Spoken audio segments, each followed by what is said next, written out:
Welcome to the Deep Dive. Today we're tackling a really personal question, one that often stays hidden. It's about gender expression, especially for men, and this question that comes up again and again. Is it just a phase? Society often pushes this very narrow view, right? Anything outside the masculine norm gets labeled temporary. Yeah, dismissed as a phase or sometimes confused with sexuality or even seen as some kind of problem. Exactly. But that's way too simple. So our mission today, to really unpack why, for many people, cross-dressing isn't just a fleeting interest. It's something much deeper, often lifelong. We're diving into Gender Benson's fantastic article, Understanding Lifelong Cross-Dressing Desires, to get a clearer picture. It's a really insightful piece. Okay, so let's start with, well, the honest truth. For some people, cross-dressing is a phase. It absolutely can Like be. any exploration, right? You try things out. Maybe it's clothing, appearance, challenging gender roles. Could be, a curiosity thing in your teens, maybe a bit of rebellion at uni, or even just coping with stress. And that's completely okay. It's part of figuring yourself out. And this is the core insight, isn't it? For many people, perhaps even most, who feel this pull. Yeah. It's not temporary at all. Exactly. It doesn't just fade away. What we often see is that it evolves, it matures, it deepens over a lifetime. Many folks talk about first feeling it as kids or maybe teenagers.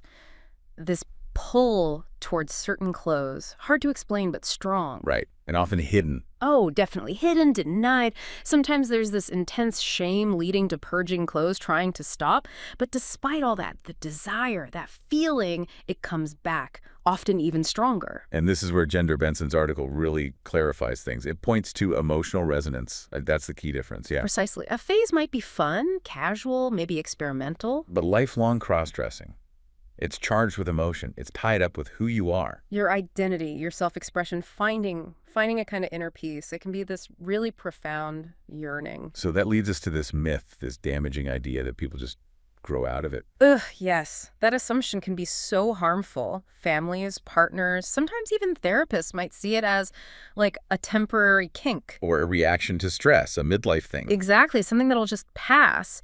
And the difficult part is sometimes the person themselves internalizes that. They hope they'll grow out of it, especially if it's causing guilt or problems in their relationships. But the stories we hear time and again from people who've tried to suppress it, it doesn't work. Does it?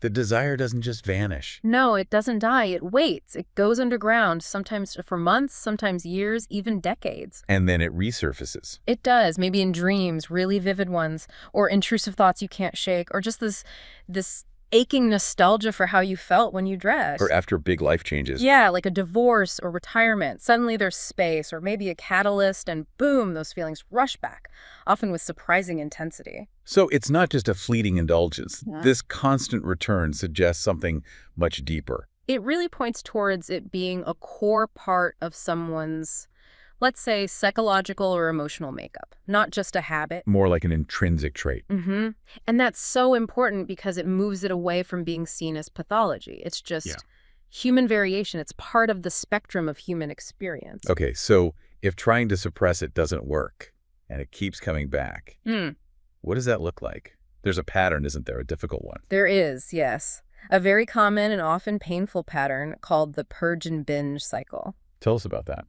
Well, it usually starts with a buildup. This growing inner tension, the desire to dress becomes really strong, maybe occupies your thought. Then comes the indulgence. You give in, you cross-dress, and often there's this huge sense of relief, maybe even joy. A release. Absolutely. But then comes the crash. Guilt, shame, fear.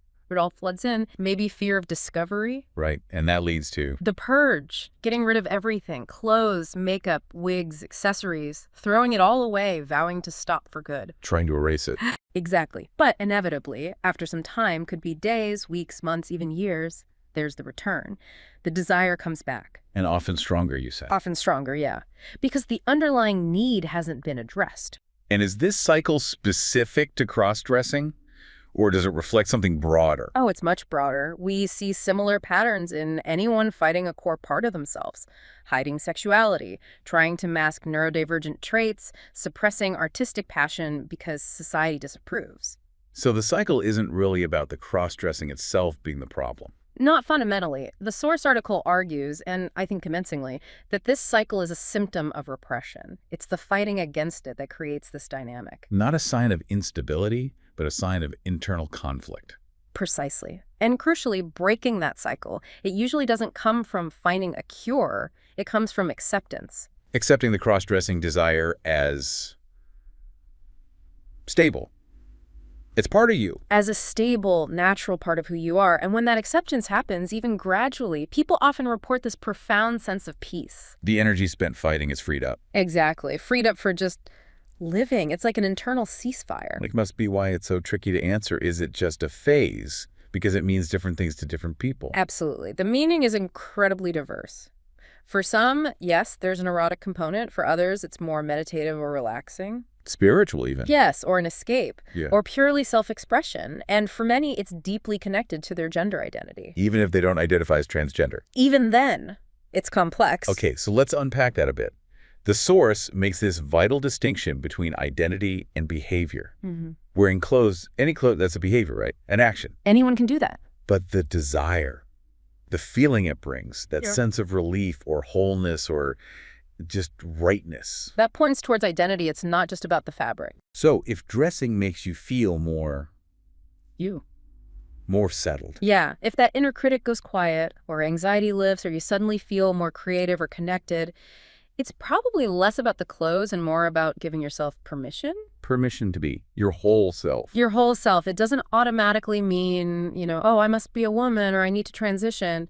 It might just mean your gender identity is more complex than the simple binary allows. Maybe it includes both masculine and feminine aspects. And cross-dressing is the way you explore or express that complexity. Precisely. It's the language your inner self uses for that expression. Okay, but what about how it starts? Because sometimes it does start casually, right? Like experimentation. Oh, absolutely. It might begin with a dare, or a Halloween costume that felt surprisingly good, or just trying something on in private out of curiosity. So it can start as play. Definitely. But for many lifelong cross-dressers, that initial play, it evolves, it deepens over time. With more experience, the emotional significance grows. Dressing stops being just an activity. It becomes more like a state of being. So it's a journey, not just a phase. Its meaning unfolds. Exactly, like discovering different layers of yourself. It doesn't make the early stages less real or the later stages a deviation. It's a process. So if you're listening and trying to figure this out for yourself, the article suggests some really good questions to ask, doesn't it? Yes, some powerful self-reflection prompts. Like, have I tried to stop? And did that actually work? Or, how long have I felt this desire? Years, decades. This one feels key. When I dress, what's the dominant feeling? Is it shame and fear? Or is it peace and joy? Yeah. And maybe the biggest one. Does cross-dressing feel like something I do or fundamentally like someone I am? Those are deeply personal questions. There's Yeah. no right or wrong answer dictated by anyone else. And your answers might even change over time. But being honest with yourself, that's the starting point. Absolutely. So thinking practically, what does it mean to actually live with lifelong cross-dressing desires? If you accept it's not a phase, what then? Right. How do you navigate that? Well, the source implicitly touches on a few key aspects. First, I'd say, is ownership. Meaning? Accepting it. This is part of you. It's not likely going away just because you wish it would or society tells you it should. No need to constantly justify it, even to yourself. Just own it. Okay. Ownership. What's next? Integration. Instead of the secrecy and the purge binge cycle, finding ways to integrate it into your life. Safely, sustainably. How might that look? It varies hugely. Could be setting aside private time, like specific evenings. Could be joining a support group or attending meetups, maybe journaling or engaging with online communities. Things that reduce the shame and make it feel normal, manageable. Exactly. Less like a forbidden secret, more like a part of your routine or social life, whatever level feels right and safe for you.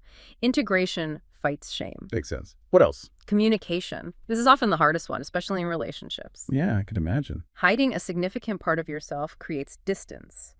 Now, coming out to a partner, it's challenging. There's no guarantee how it will go. But keeping it secret also takes a toll. A huge toll. And many people report immense relief after sharing. While some relationships don't survive, many do. Some even get stronger because the honesty builds intimacy. Replacing secrecy with honesty. Okay. Ownership, integration, communication. Is there a fourth? I'd say self-compassion, really crucial. Be kind to yourself. Yes.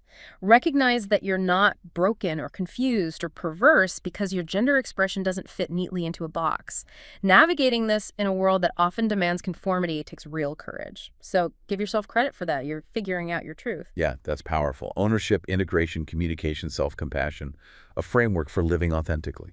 And it leads to this idea, maybe the most freeing one from the article, this concept of a lifelong lens. Tell me more about that. It means you don't need all the answers right now. You don't have to slap a final label on yourself today, tomorrow, ever, maybe. The focus shifts. Instead of, is it a phase or forever, you ask, what does this bring to my life? How does it make me feel? How do I want to carry this forward, respectfully and healthily? So it's less about diagnosis, more about experience. Exactly. And recognizing the sheer diversity under the cross-dressing umbrella. Some people explore this and realize it is about gender identity, and they might start identifying as gender fluid or non-binary or bigender. Others find complete peace remaining male, identifying as male, but having the space to express femininity sometimes. It's not about fetish, it's about wholeness. Both paths and others are valid. There's room for all of it. There really is. And the article's conclusion is just so direct, isn't it? If you've been asking yourself, is this just a phase? For years, maybe decades. Probably not. It's probably not. And maybe that's not something to mourn or fight anymore. Maybe it's something to finally understand, respect, and, yes, bravely explore on your own terms. So a final thought then, maybe for people listening at different points in this journey. If you're just starting to question, if these feelings are new or newly acknowledged, give yourself time. Permission to explore safely. Listen to your own emotional truth first. That's more important than any category. Absolutely. And for those of you who've known this about yourself for a long time, maybe lived with fear or denial, please hear this. You're not alone. You are absolutely not failing at anything because you feel drawn to express yourself in ways that feel right to you, whether that's a specific piece of clothing or a whole way of being. It takes courage. It really does. And embracing this part of yourself, whatever that looks like for you, Yeah. it might just be the most honest, authentic thing you ever do. Because for so many, as we've discussed, cross-dressing isn't some detour or a problem to be solved. It's actually a destination. A place of self-discovery. Exactly. Uniquely your own and profoundly beautifully human.